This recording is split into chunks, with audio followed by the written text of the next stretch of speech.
Тоа ќе биде прва средба меѓу лидерите на двете земји.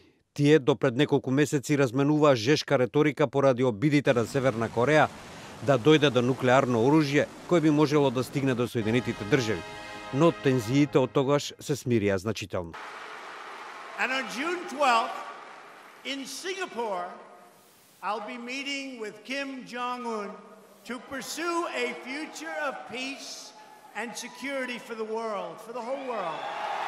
Трамп на неговиот прв јавен настап ден по средбата со тројцата американци ослободени од Северна Кореја на митингот во Индијана изјави дека за нивното ослободување не било платено ништо, за разлика од неговиот претходник Барак Обама, кој, како што рече, платил $1.8 милиарди за заложници. And I think that Kim Jong-un did a great service to himself, to his country by doing this. But those hostages came out with respect. We didn't pay for them.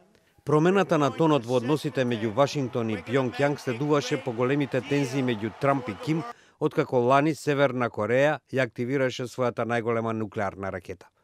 Тогаш Ким Джонг Ун изјави дека Соединетите држави сега се наоѓаат во опсегот на севернокорејското оружје.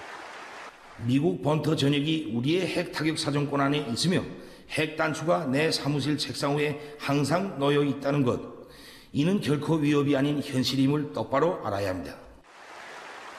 Следуваше одговорот од председателот Трамп.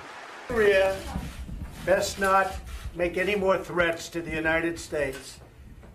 They will be met with fire and fury like the world has never seen. Ракетните тестови и ескалирачката реторика меѓу Трамп и Ким предизвикаа страф од војна во светот до моментот кога лидерот на Северна Кореја во говорот за Нова година повика на намалување на воените тензии и на подобри врски со Јужна Кореја.